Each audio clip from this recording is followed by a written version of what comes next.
Mi marido dijo, está paralizada. Nunca más volverá a caminar. Una inútil. Solo me reí y comencé a preparar mi venganza. Durante años, viví con Tomás una vida que, a los ojos de los demás, parecía ejemplar.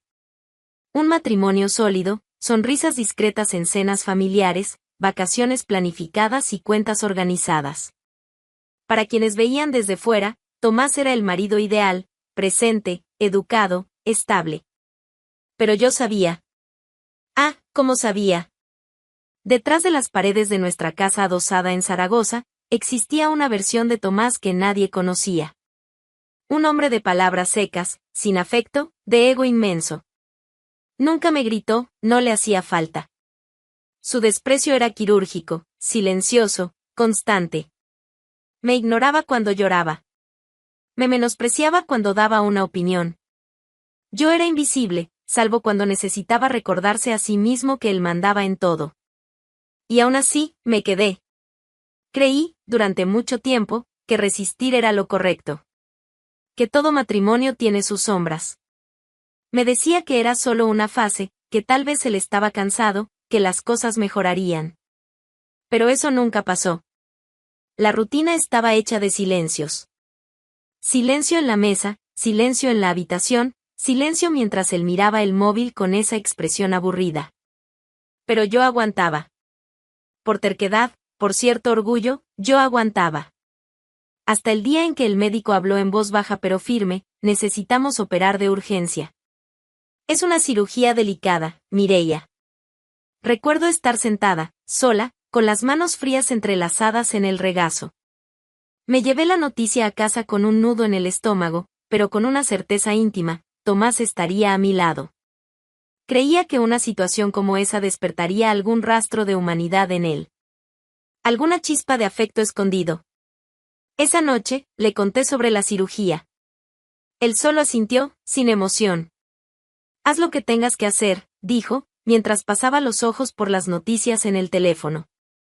No esperaba lágrimas ni promesas, pero sí alguna reacción, cualquier cosa. No la hubo. Aún así, fui al hospital con una esperanza tonta. Entré en el quirófano creyendo que, al abrir los ojos, él estaría allí, tal vez sosteniendo mi mano, tal vez con esa mirada preocupada que nunca había visto, pero que aún imaginaba posible. Cuando desperté, vi su rostro. Estaba sentado en el sillón, brazos cruzados, semblante impasible. Salió bien, dijo, sin levantarse. Los médicos dijeron que vas a necesitar un tiempo para recuperarte.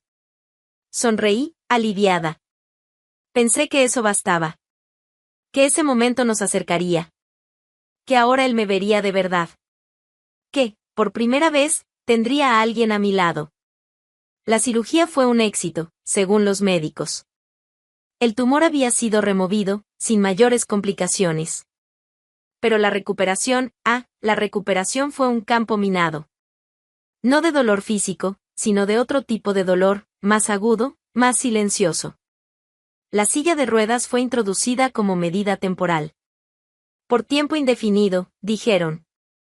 Eso sonaba como una sentencia que no quería revelar su verdadero plazo. Al principio, intenté mantener la cabeza en alto. Aún atontada por los medicamentos, fingía calma. Pero dentro de mí, una angustia creciente se sumaba a la debilidad del cuerpo. Sentía las piernas como ausencias. Y cada vez que intentaba moverlas y fallaba, escuchaba, incluso en silencio, un eco cruel, inútil. Y ese eco, no tardó, se volvió voz. Tomás no tuvo paciencia ni siquiera una semana. No vas a volver a caminar. Estás paralizada. Inútil.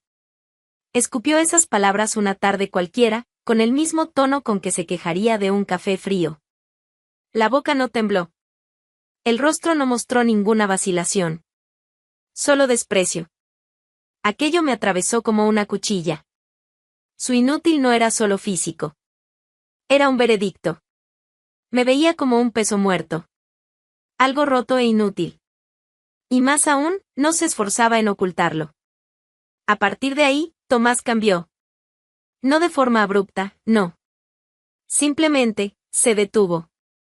Dejó de ayudarme, dejó de responder, dejó de mirarme a los ojos. Cuando necesitaba algo, era como si pidiera favores a un extraño. Empezó a salir más de casa. Y cuando estaba, fingía estar ocupado.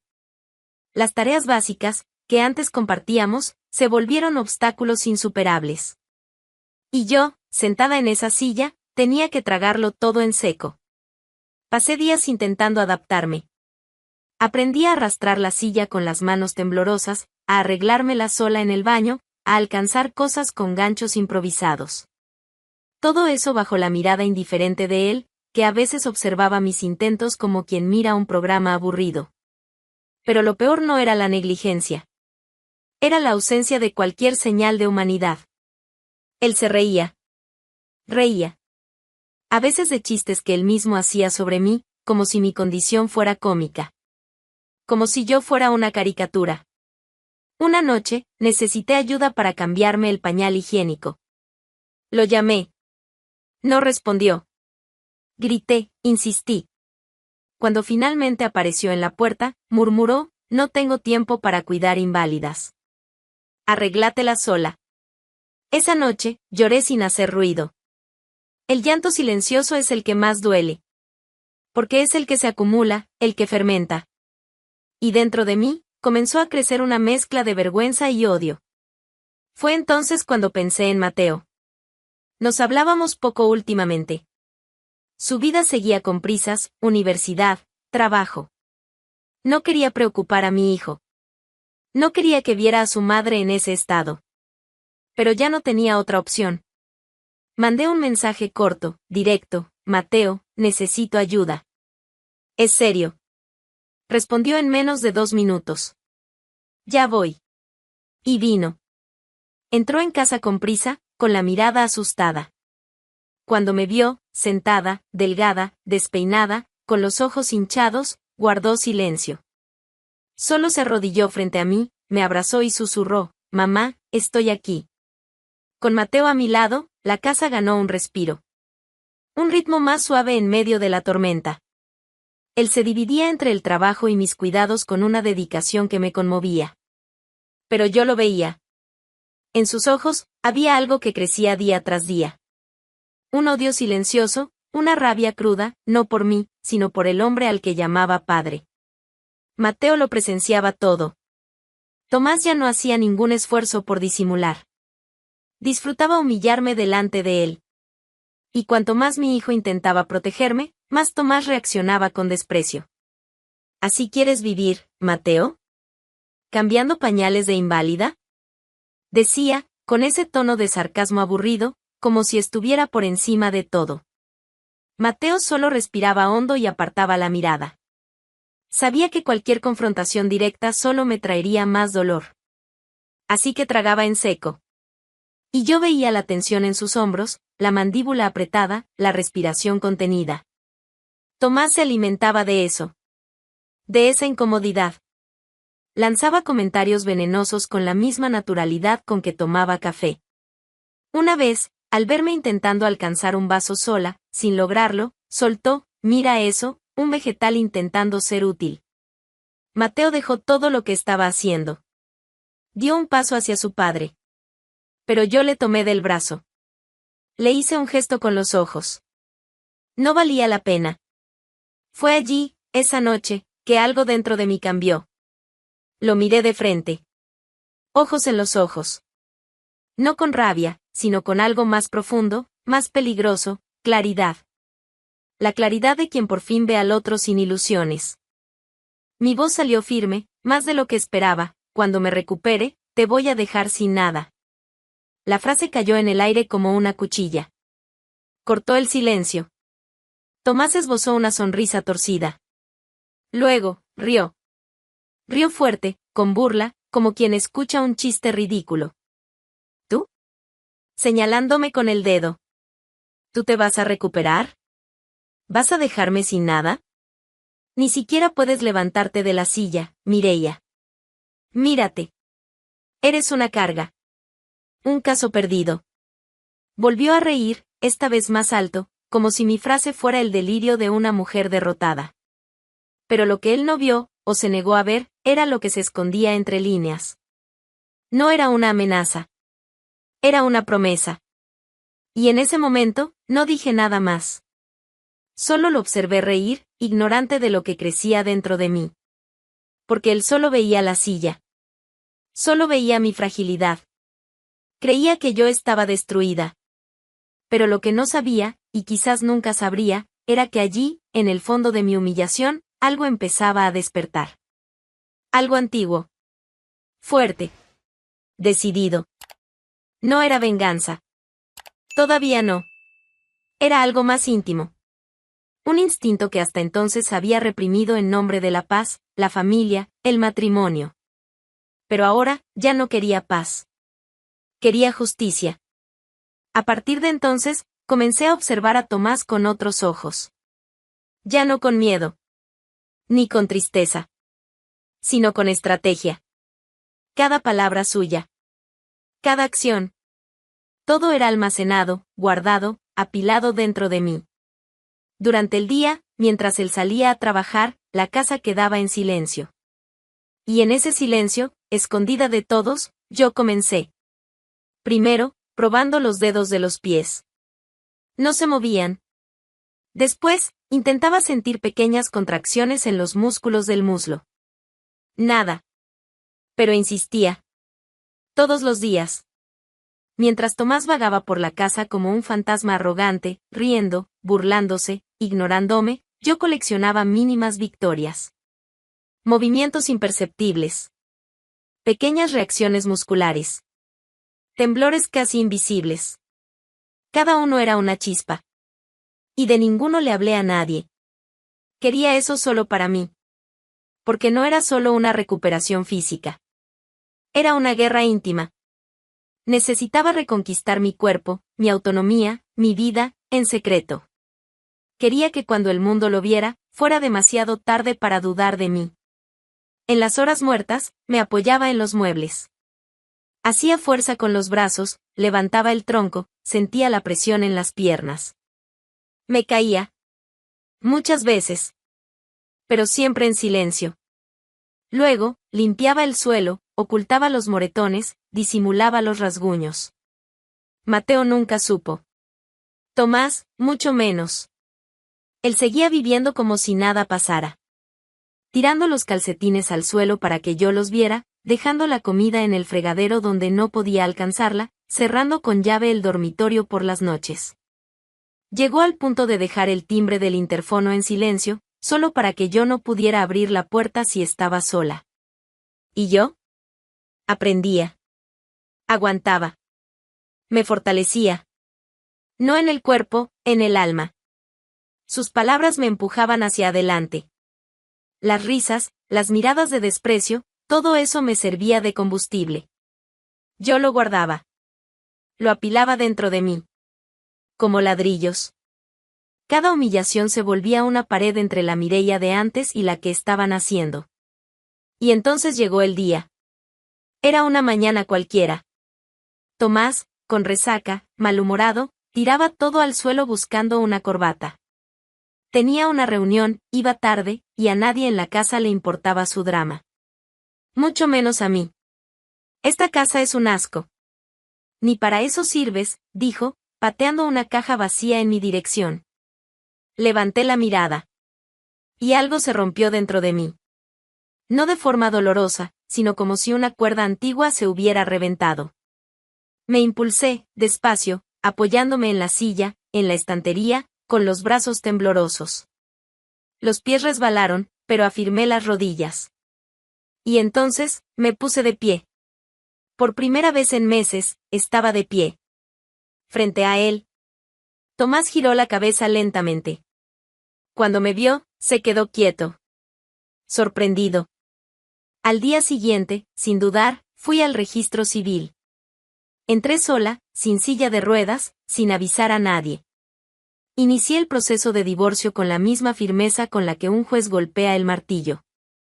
No temblé. No lo pensé 2 veces. Solo firmé los papeles. Al volver a casa, encontré a Tomás en la sala, tirado en el sofá, los pies sobre la mesa, la televisión a todo volumen. Le entregué el sobre en las manos. Lo abrió, lo miró por encima con desdén y soltó una carcajada irritante. ¿Divorcio? Tiró el papel en su regazo como si fuera basura. Eres inútil, Mireia. No tienes fuerzas para nada. ¿De verdad crees que vas a salir ganando? Lo observé unos segundos. Respiré hondo, sin prisa. Luego, simplemente dije, lo vas a entender. Pero será demasiado tarde. Tomás todavía creía tener todo bajo control. Siempre actuó como el dueño de todo, de la casa, de la empresa de mi familia, de los autos, de las cuentas. Pero la verdad es que nunca tuvo nada. Nunca leyó los contratos. Nunca preguntó de quién era qué. Confiaba ciegamente en el teatro que él mismo había montado, y que yo permití. Cada bien que él creía manejar estaba a mi nombre. La casa era herencia de mi padre. La empresa, un patrimonio familiar que él solo gestionaba con mi autorización. Las cuentas, los vehículos, incluso las inversiones, todo a mi nombre. Nunca necesité decirle eso. Porque nunca fue necesario. Hasta ahora. Contraté a un abogado con experiencia en disoluciones patrimoniales y me aseguré de conducir todo con estrategia y frialdad. Tomás no tuvo ni tiempo de reaccionar. Cuando recibió la notificación oficial, su rostro por fin perdió la sonrisa. «Estás bromeando», dijo, atónito, con una voz más baja de lo que jamás le había oído. «Estoy siendo práctica. Nada más». En el tribunal, intentó parecer tranquilo, articulado, incluso indignado. Pero los documentos hablaban por sí solos. Cada escritura, cada extracto bancario, cada contrato firmado a lo largo de los años estaban ahí. Todo formal, todo legítimo. No podía impugnar nada. No tenía derecho sobre nada. Se quedó con una suma mínima, producto de una separación sin sociedad formal. El juez fue directo, Tomás nunca contribuyó económicamente con lo que poseíamos. Su función en la empresa era simbólica, delegada por mí, sin vínculo legal. No tuvo más opción que aceptar. La audiencia duró menos de una hora. Al final, salió de la sala como un hombre al que le quitaron el suelo bajo los pies. No me miró. No habló con nadie. ¿Y yo? No sonreí. No hacía falta. La victoria no era lo que él perdía, sino lo que yo recuperaba. La casa quedó conmigo. La empresa, también. Incluso los muebles que él eligió y la ropa de marca que compraba con mi dinero. Todo seguía donde siempre estuvo. Pero ahora, con una diferencia, él ya no podía tocar nada. Desde el divorcio, Tomás estaba fuera. Se fue sin mirar atrás, convencido de que las cosas girarían a su favor. Pero no giraron. Dejó ropa, documentos, cachivaches esparcidos por la casa. Pensó que volvería cuando quisiera, que bastaría con aparecer. Pero el plazo legal venció, y tuvo que enfrentar lo que ignoró, la casa ya no era suya. Nunca lo fue. Llegó cerca de las 10, cargando 2 maletas vacías y una bolsa rota. Llevaba una chaqueta vieja, la barba mal hecha, el rostro abatido. Tocó el timbre como un visitante. Yo ya lo estaba esperando. Vine a buscar mis cosas, dijo, en voz baja. Están donde las dejaste. No toque nada. Solo agarra y vete. Entró sin decir nada más. Sus ojos no me miraron, ni a los muebles, ni a los rincones de la casa que alguna vez fingió poseer. Subió directo al cuarto, despacio, con el sonido de las maletas raspando los escalones como banda sonora del final de una era. Escuché puertas abriéndose, cierres deslizándose, papeles apilándose. Era el sonido de quien revuelve el pasado intentando rescatar migajas de identidad. Bajó después de casi una hora, con los brazos llenos de ropa arrugada y la expresión vacía. Las maletas, abultadas, parecían demasiado pesadas. La mochila colgando del hombro caía torcida. Se detuvo en el centro de la sala.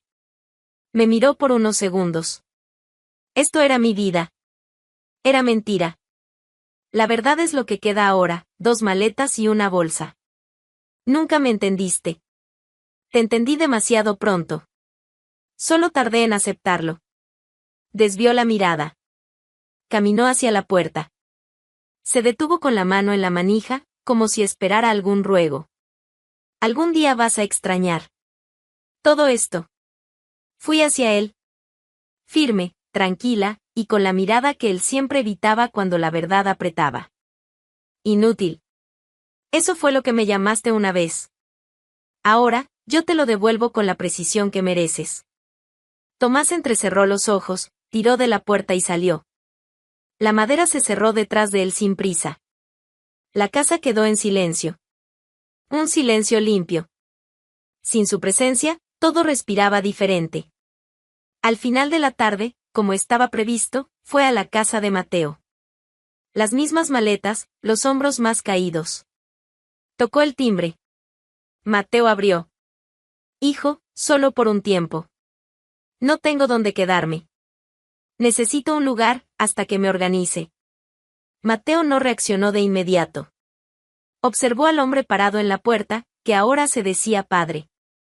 Pasaste años actuando como si nadie fuera necesario. ¿Ahora quieres techo? Me equivoqué. Pero tú eres mi hijo, lo soy. Y por eso mismo sé quién eres tú. Tomás intentó sonreír. Una sonrisa que murió antes de nacer. Solo unos días, aquí no. No después de todo. Mateo dio 2 pasos hacia atrás y cerró la puerta. Simple, directo. Tomás se quedó ahí, inmóvil. Con sus maletas, el resto de lo que tuvo y ningún lugar donde eso importara. No murió. Tomás no desapareció del mundo ni sufrió algún castigo divino. No hubo tragedia. Lo que pasó fue más silencioso que eso. Y más definitivo. Simplemente desapareció de nuestras vidas como polvo que el tiempo barre lejos. Sin ruido, sin regreso. Y eso fue más que suficiente.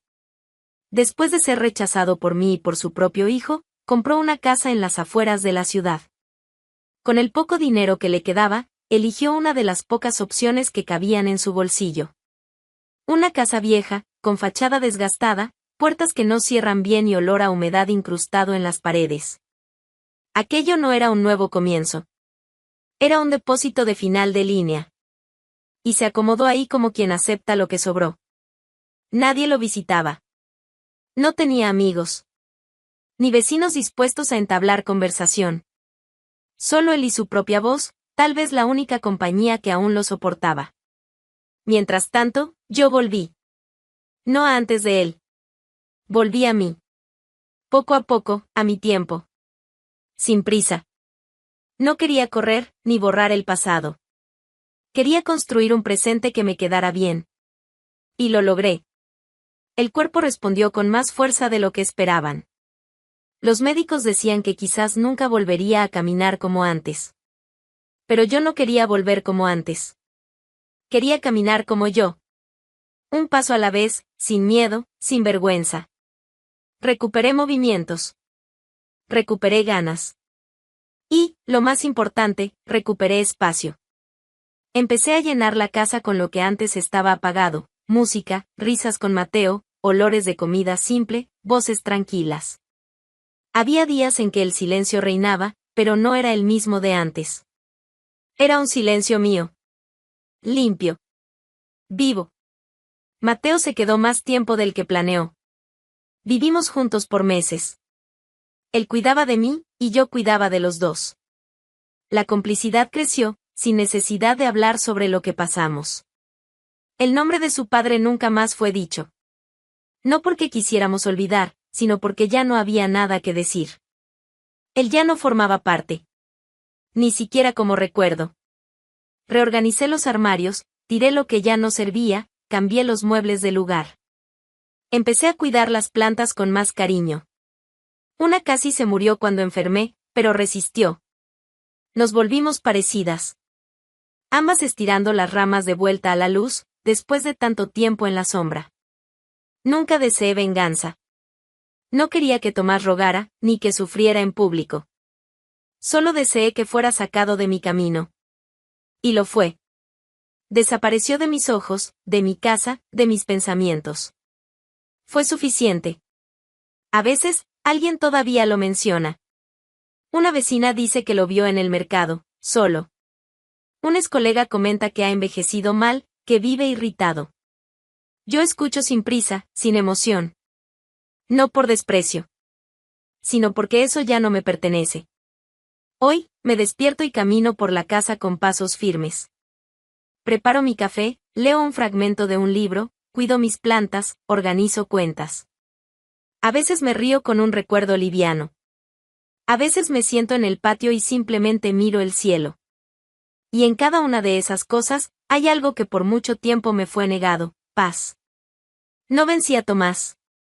Me liberé de él. Y eso, para mí, lo fue todo.